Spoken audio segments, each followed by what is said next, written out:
안녕하세요. 고범석 목사입니다. 3월의 첫 번째 주간 평온하고 아름답게 만들어가고 계시죠? 90일의 기적 성경 일독에 함께한 시간이 벌써 2달이나 흘러서 이번 주에 구약을 마치고 신약으로 들어가게 되었습니다. 각오와 결단을 가지고 시작했던 성경 일독, 어려움도 있었지만 지금까지 함께할 수 있어서 감사드리고 남은 예언서와 신약 성경 읽어가시는데 하나님께서 은혜와 힘을 더해 주시기를 축복합니다. 오늘은 다니엘부터 말라기까지 구약의 마지막 부분에 대해서 개관해 드리도록 하겠습니다. 총 13권의 분량인지라 간략히 개관하도록 하겠는데요. 그 개관을 통해 각 예언서의 배경과 핵심 내용을 양지하시고 실제 통독하시는데 도움 얻으실 수 있기를 소망합니다. 먼저 다니엘부터 말씀드리도록 하겠습니다. 다니엘은 이스라엘의 멸망 이후에 바벨론과 페르시아의 식민 통치가 계속되던 시절 다니엘의 삶 가운데 벌어진 하나님의 섭리와 은혜, 그리고 그를 통해 알려주시는 미래에 대한 예언들이 담겨져 있는 예언서입니다. 기록자는 우리 모두가 쉽게 알 수 있는 것처럼 다니엘이고, 그래서 책의 제목도 기록자를 따라 다니엘로 되어 있습니다. 다니엘은 다른 예언서와 달리 역사적 내용의 비중이 크고 다니엘의 삶과 다니엘이 받은 묵시가 정확히 구별되어서 기록되었다는 독특한 특징을 가지고 있습니다. 그리고 내용적으로 다니엘의 삶을 통해 경험된 놀라운 체험들을 통해서 유다 왕국이 멸망해서 하나님의 돌보심이 사라져 보이는 그 포로 시대에도 하나님께서 여전히 백성들의 삶을 돌보시고 계시며 또 하나님께서 유다의 역사만이 아니라 모든 열방의 역사를 주관하시는 전능자이심을 분명히 하고 있습니다. 그리고 그 어려운 상황 속에서 신앙인으로서 어떻게 살아야 하는지에 대한 통찰도 우리에게 제공해주고 있는 말씀입니다. 다니엘은 크게 두 부분으로 구별되어 있습니다. 그리고 각각의 부분은 조금 더 상세한 부분들로 나눠볼 수 있겠습니다. 첫 번째 부분은 1장부터 6장까지 다니엘의 생애 가운데서 역사하신 하나님의 모습이 조명되는 부분인데요. 이 부분은 예언서적인 느낌이라기보다는 역사서적인 느낌으로 구성이 되어 있습니다.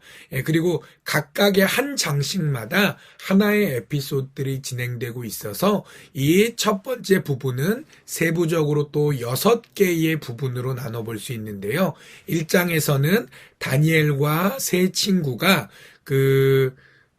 바벨론 우상에게 바쳐졌던 음식을 먹지 않겠다라는 그 신앙 순결을 위한 결단을 했던 장면들이 나타나고요. 2장에서는 느부갓네살 왕이 첫 번째로 꿈꾼 이야기가, 그리고 3장에서는 세 친구가 풀무불에 들어가게 됐던 이야기들이 나옵니다.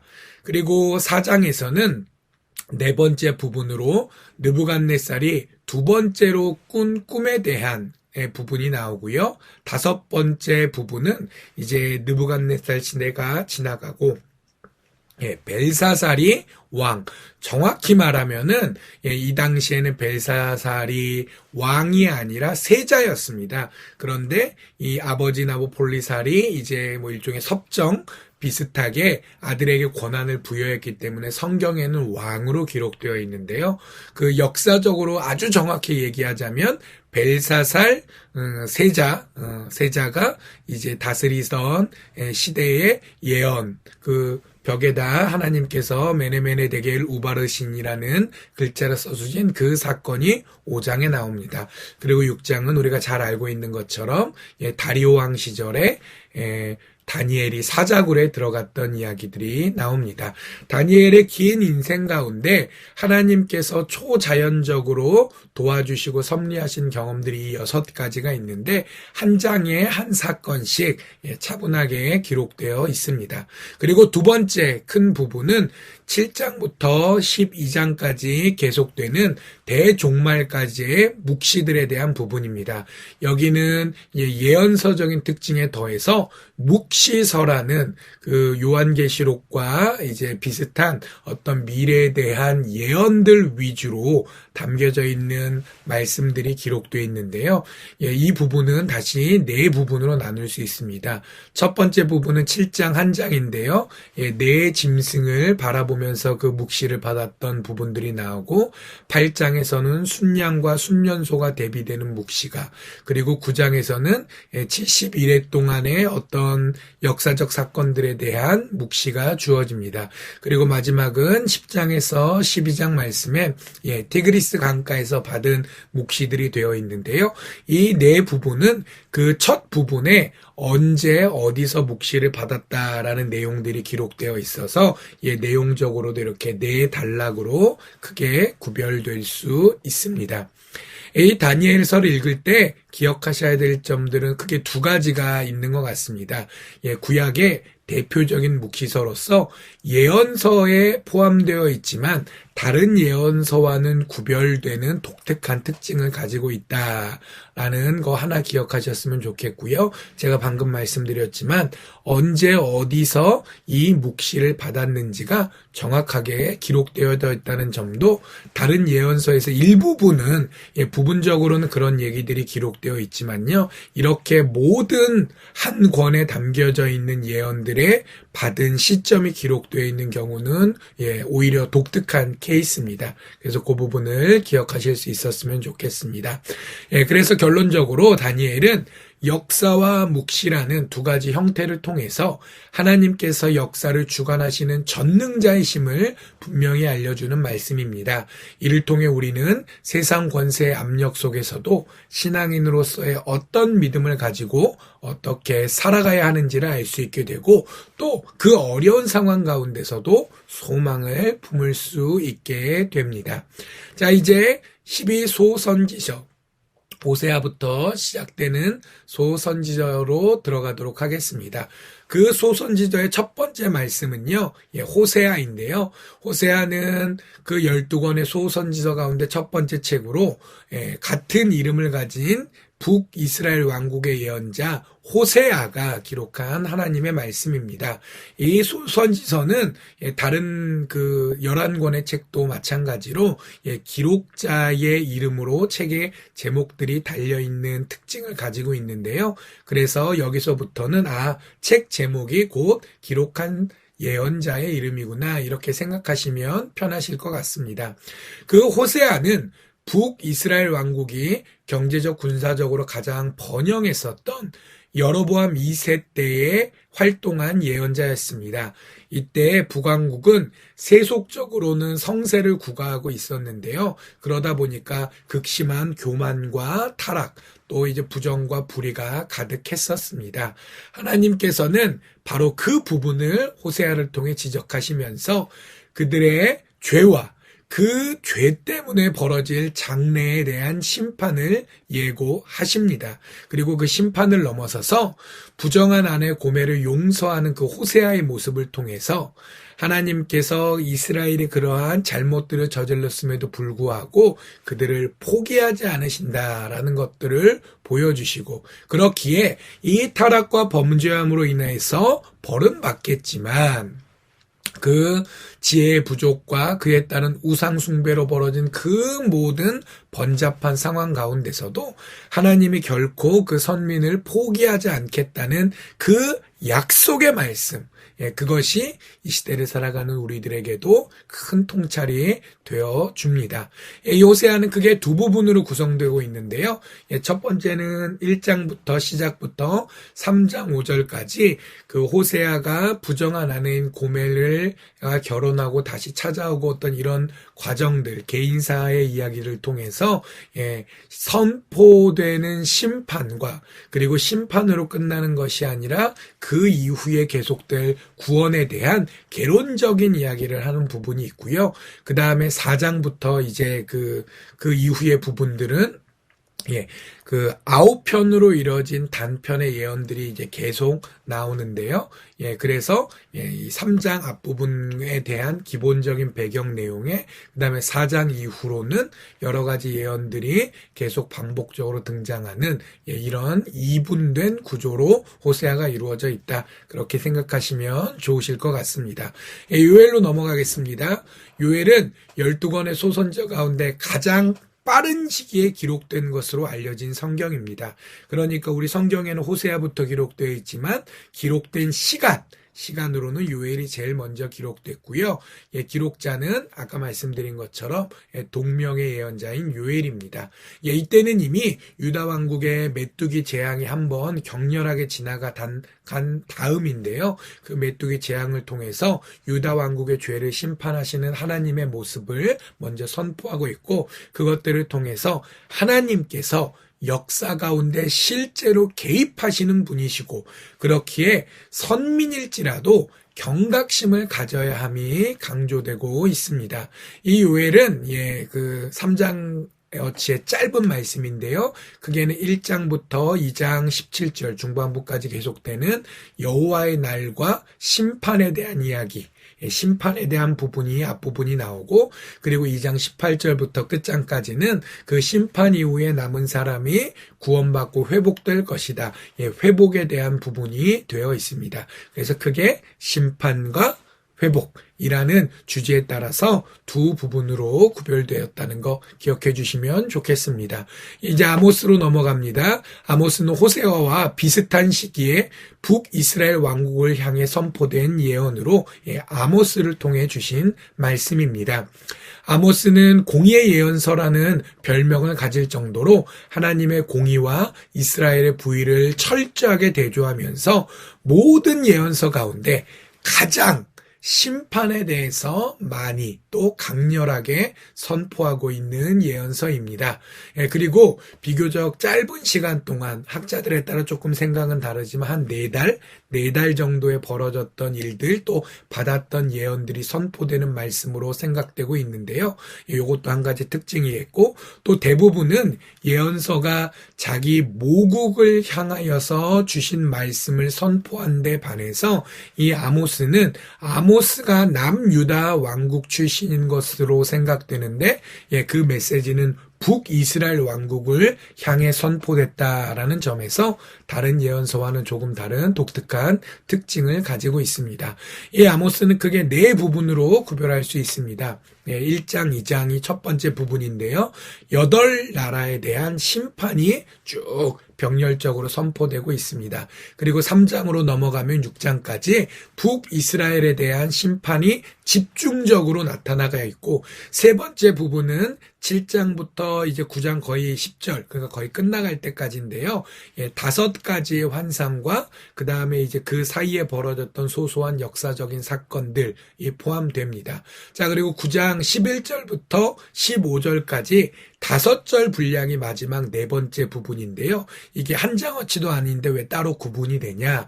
이 첫 번째, 두 번째, 세 번째 부분까지는 전부가 다 심판에 대한 이야기예요.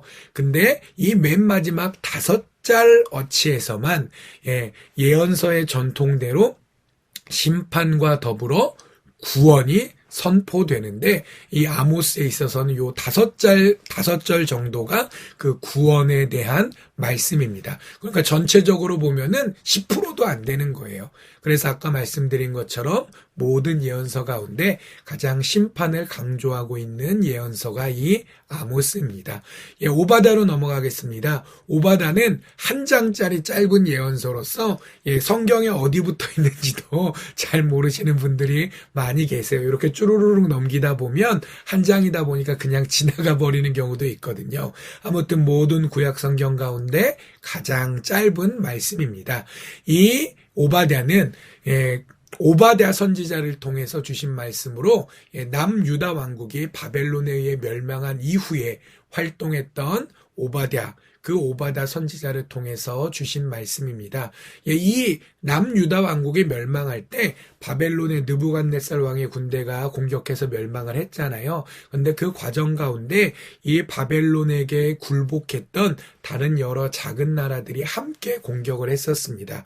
그리고 그 작은 나라 중에서는 어떻게 생각하면 이스라엘과 형제 민족이라고 할 수 있는 에서의 후예인 에돔도 포함되어 있는데요. 이 오바댜는 그 형제의 나라, 그러나 이제는 배신자의 나라가 된 에돔에 대한 심판을 예고하고 있는 말씀입니다. 그리고 그 상황 가운데서 하나님께서는 오바댜를 통해 이 선택된 민족을 배반하고 핍박한 그 에돔에 대한 심판을 선포하시면서 하나님의 백성이 비록 나라를 잃고 또 배신까지 당했지만 그 눈앞의 상황에 절망하지 않고 다시 회복될 미래가 있다라는 것을 말씀해 주심을 통해서 그들에게 소망을 베풀어주고 계십니다. 오바댜 짧은 한 장의 말씀이지만 여기도 두 부분으로 구별될 수 있습니다. 첫 번째 부분은 1절부터 16절까지인데요. 에돔을 중심으로 한 이방 여러 나라들에 대한 심판이 짧지만 분명하게 나타나 있고 또 17절부터 21절까지는 그 이후에 있을 선민에 대한 회복의 메시지가 4절 분량이지만 기록되어 있습니다. 그 다음은 요나로 넘어가도록 하겠습니다. 요나는 북왕국과 대적하던 원수 아수르를 향한 하나님의 자비를 통해 하나님께서 모든 존재의 주인이시고 또 그들을 사랑하시는 분이심을 밝히는 동시에 신앙인이란 나의 인간적인 사고와 입장이 아닌 하나님의 뜻을 기준으로 살아야 함을 가르쳐 주시는 말씀입니다. 기록자는 알고 계시는 것처럼 요나이고요. 근데 이제 요나서는 그 본문에 요나가 기록자라는 부분이 정확히 적혀 있지는 않아요. 하지만 그 내부적인 문체와 다른 성경의 기록들을 종합할 때 북이스라엘 왕국 여로보암 2세 시절에 활동했던 예언자 요나가 기록자인 것이 분명한 것으로 생각되고 있습니다. 그리고 또 한 가지 특징이 있는데요. 다른 예언서는 받은 예언의 내용 자체를 강조합니다. 그런데 요나는 받은 하나님의 말씀 그 자체보다는 그 말씀을 받고 실제로 니느웨, 그러니까 아수르의 당대의 수도였는데요. 니느웨에 가서 그 예언의 말씀을 선포하는 전후의 과정에 대해서 더 많은 부분을 할애하고 있습니다. 예언의 내용 자체는 3장에만 등장하는 느낌이라면 1, 2, 4장은 그 전후에 있었던 역사적인 사건들을 주로 얘기하면서 그 하나님과 요나의 관계성 속에서 여러 가지 것들을 우리에게 깨우쳐주고 있는데요. 이러한 점들이 다른 예언서와는 확연히 구분되는 점이라 할 수 있겠습니다. 이 요나서도 크게 4부분으로 바라볼 수 있습니다. 첫째는 1장 1절부터 16절까지 해당되는 부분인데요. 요나가 하나님으로부터 소명을 받았지만 도망가는 이야기가 담겨져 있습니다.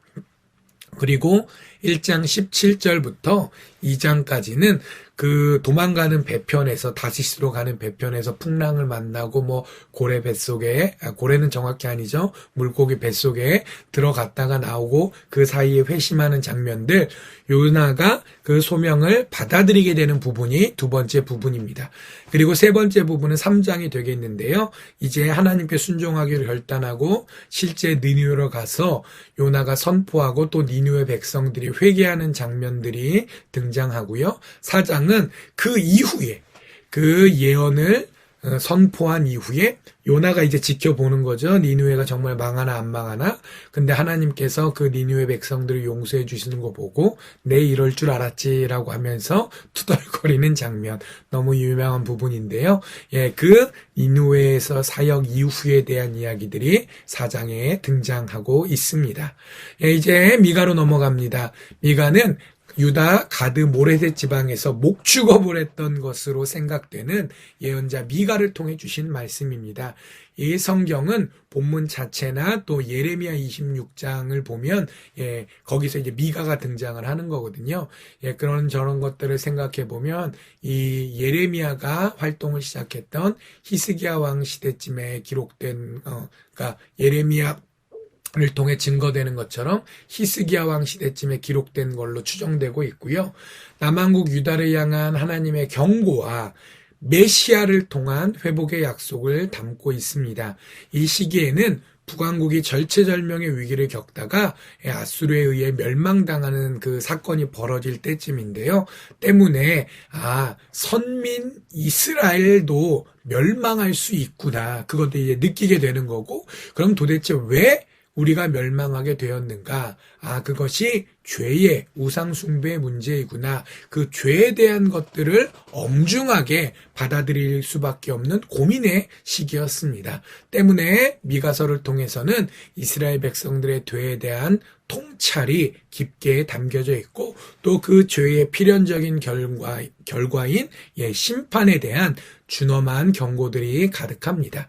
이 미가는 크게 세 부분으로 구별되어 있습니다. 1, 2장에서는 선민의 심판과 회복이 예언되는데요. 이게 기본적인 큰 골조고요.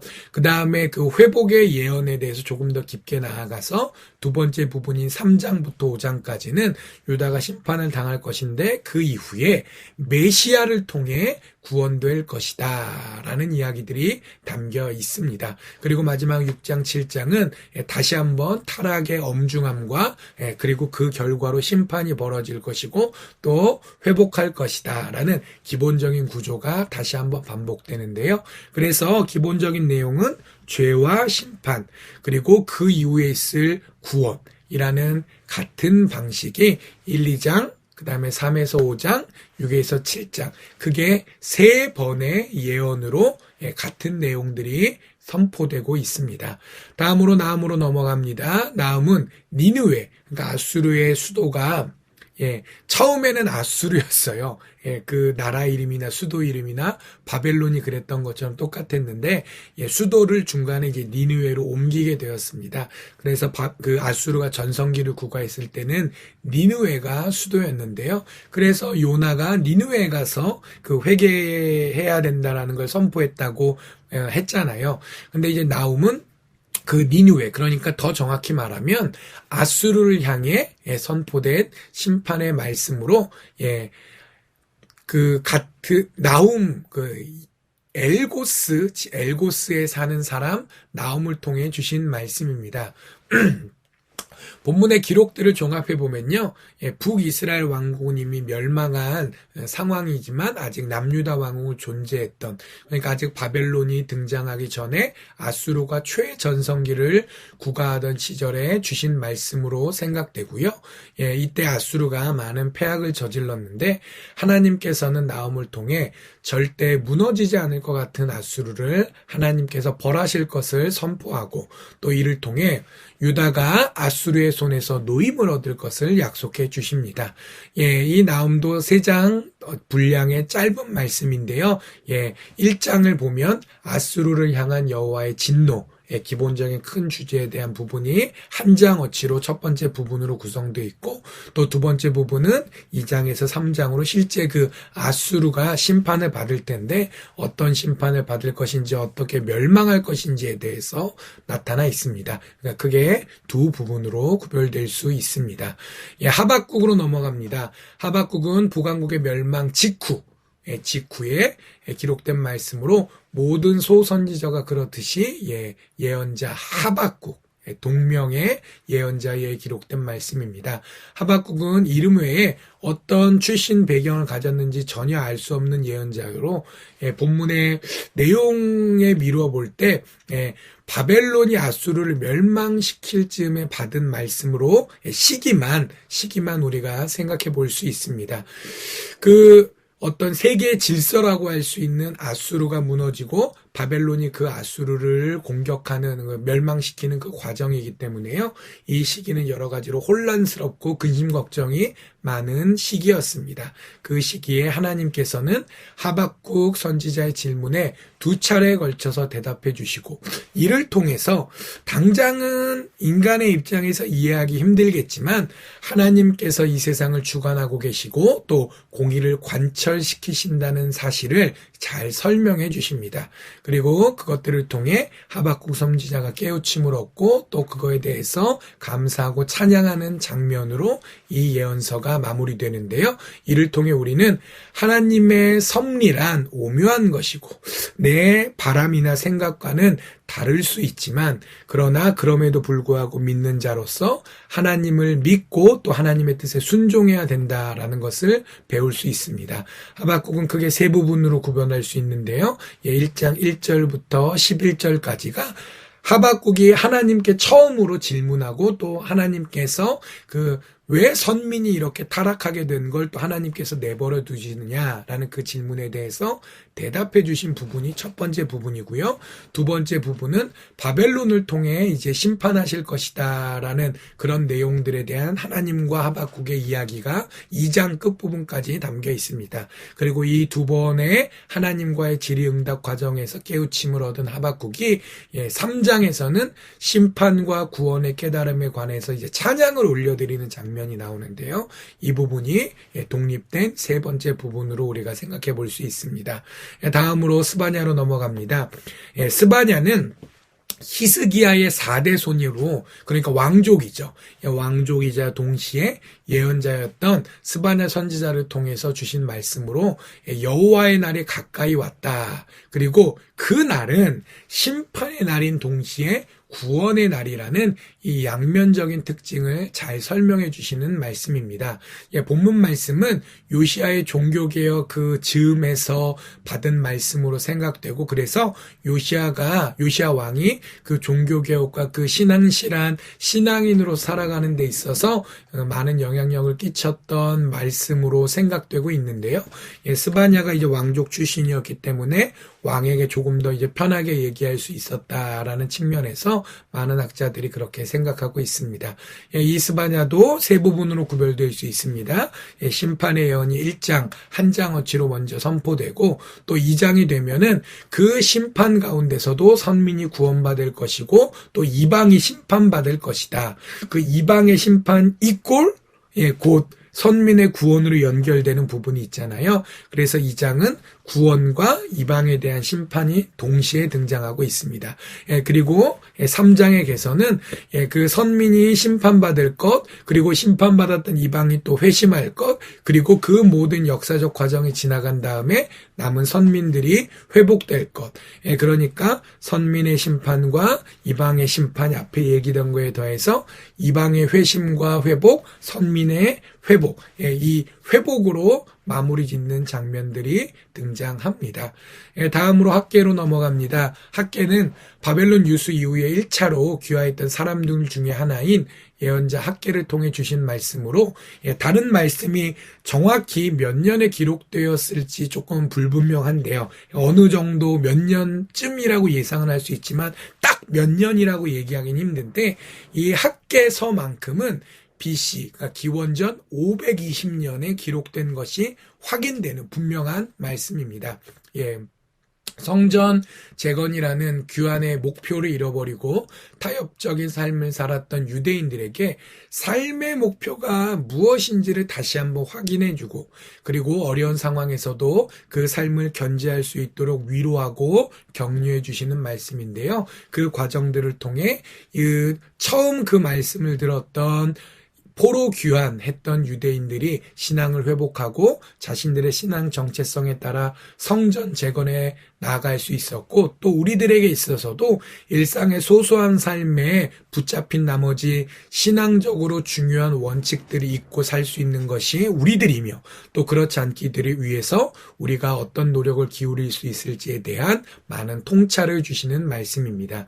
이 학계서는 짧은 말씀인데요. 두 부분으로 구분할 수 있습니다. 1장 시작하자마자부터 2장 9절까지는 성전을 재건해야 된다 것이다라는 하나님께서 주신 말씀이 선포되는 부분이고요. 그리고 2장 10절부터 끝부분까지는 그 성전 재건 이후에 그 과정과 또 그리고 그 과정 가운데 하나님께서 어떤 복을 약속하시는지를 선포하는 부분으로 구성되어 있습니다.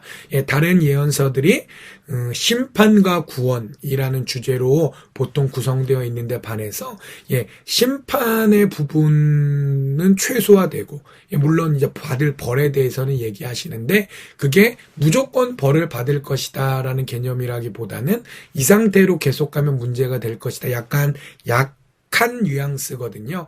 그래서 다른 어떤 예언서보다도 그 심판 부분보다는 구원과 축복에 대한 부분들이 더 강조되는 예언서로 우리가 이해해 볼 수 있겠습니다. 제가 웬만하면 끊기지 않게 하려고 진행되는데 프로그램상의 에러로 중간에 멈춰서 약간 편집점이 잡혔습니다. 양해해 주시고요. 그래도 너무 신경 쓰지 마시고 스가랴 계속 함께 나누었으면 좋겠습니다. 스가랴는 포로기 귀환 이후에 활동했던 예언자 스가랴를 통해 주신 말씀입니다. 8장까지는 성전 재건을 위해 귀환했던 1차 포로 귀환자들이 현실적인 어려움으로 인해 성전 재건을 포기했던 상황에서 성전 재건과 신앙의 회복을 촉구하는 부분이고요. 9장 이후는 성전 재건 후 40년 정도 세월이 지났지만 계속적으로 어려움들이 진행되는 상황에서 많은 유대인들이 낙심했었거든요. 그 낙심한 그 포로에서 귀환된 그 유대인들에게 메시아께서 오실 것이고 그 메시아를 통해 우리가 구원받을 것이다. 그 소망을 부어주시는 말씀입니다. 그래서 이 스가랴는 시간적으로 보면 그게 성전 재건하던 그 어떤 시기의 말씀이 한 부분이 되고요. 그리고 두 번째 부분은 40년쯤 지난 다음에 그 절망했던 유대인들에게 주시는 또 다른 예언의 부분, 크게 두 부분으로 구별할 수 있는데요. 세부적으로는 각각의 부분이 다시 또 두 부분으로 나눠져서 총 4부분으로 구별해 볼 수 있겠습니다.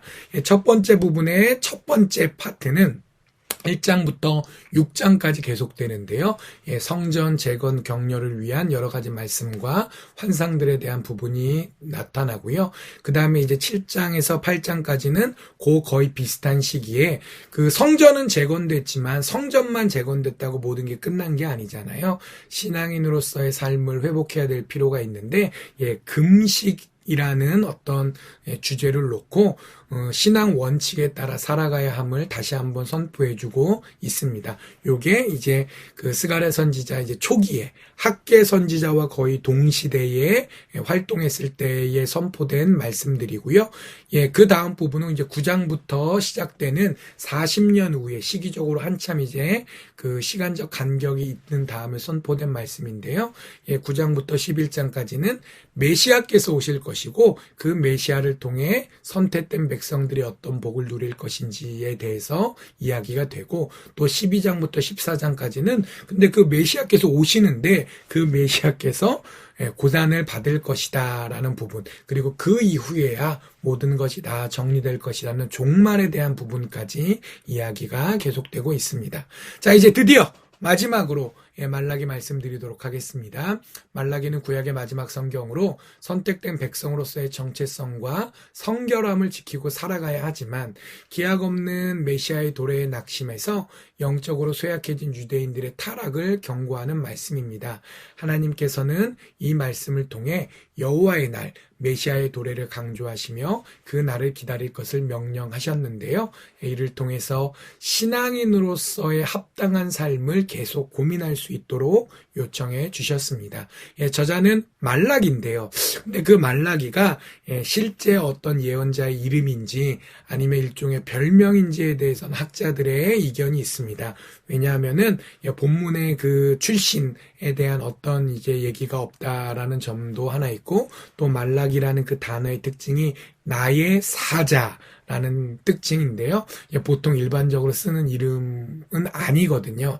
그래서 어떤 예언자가 하나님께서 보내신 사자라는 어떤 그런 나름의 이제 그 별칭을 가지고 활동했고 그 예언자를 통해서 정확히 이름을 알 수 없는 예언자를 통해서 주신 말씀이 아닐까 하는 어떤 그런 학자들의 생각도 있습니다. 그래서 이게 실명인지 아니면 어떤 특정 예언자의 호칭인지에 대해서는 정확하지 않다는 것. 그 정도는 이해하실 수 있었으면 좋겠습니다. 이 말라기는요, 그게 두 부분으로 나눠져 있습니다. 첫 번째 부분은 이스라엘 백성들이 그 죄악으로 인해서 나라가 멸망하고 포로 생활까지 했다가 다시 돌아왔잖아요. 그런데 포로기에서 돌아왔고 다시 우리가 이러면 안 되겠다라는 생각으로 성전까지 재건을 했는데 또 이게 시간이 지나다 보니까 이 사람들이 타락하게 되는 상황들이 벌어집니다. 그 식민지 지배 하에서 계속 살아가면서 여러 가지 어려움들도 있었을 거고 세계사가 우리 뜻대로 이루어지지 않는 것을 바라보면서 약간은 절망한 느낌들이 이 유대인들에게 있었기 때문에 그랬다라고 생각이 되는데요. 아무튼 이 말라기 선지자가 선포하던 그 시절에는 이 유대 공동체 내에 많은 절망과 타락이 있었습니다. 그래서 이 부분에 대해서 1장부터 2장 16절까지 그 경고와 심판의 말씀을 주십니다. 그리고 두 번째 부분은 2장 17절부터 끝까지 부분인데요. 그 심판 의 일환으로서 여호와의 날이 선포됩니다. 그 날이 올 것이고 또 그 날에 이제 메시아를 통한 역사도 이루어질 것이고 또 4장 말미에 보면은 메시아가 오시기 전에 이제 엘리야로 대표되는 그 앞길을 예비할 존재가 오실 것이다. 그러니까 언젠가 오실 메시아를 강조하면서 구체적으로 그 메시아의 오실 날이 다가가고 있는데 우리가 준비해야 한다라는 그 경고의 말씀들이 담겨져 있는데요. 그래서 직접적인 심판의 내용과 그 여호와의 날에 대한 약간 간접적인 경고의 부분이라고 볼 수 있는 부분으로 크게 두 부분으로 구별해 볼 수 있겠습니다. 자, 드디어 여기까지로 해서 구약 39권의 모든 말씀에 대한 개관을 드렸습니다. 우리 성도님께서 그동안 구약 성경 통독하시느라 많이 분주하셨을 텐데요. 이 소예언서 마지막까지 잘 통독하실 수 있었으면 좋겠고 또 이번 주 주말이 되면 다시 이제 신약 성경으로 들어가야 되잖아요. 신약 성경도 다시 심기일전에서 새롭게 함께 잘 읽어나가면서 그 가운데 하나님께서 우리에게 주신 깨우침들을 마음판에 새겨갈 수 있는 은혜의 90일의 기적 성경 통독이 되었으면 좋겠습니다. 그럴 수 있는 저와 우리 모두 되기를 우리 주님 이름으로 간절히 축원합니다. 감사합니다.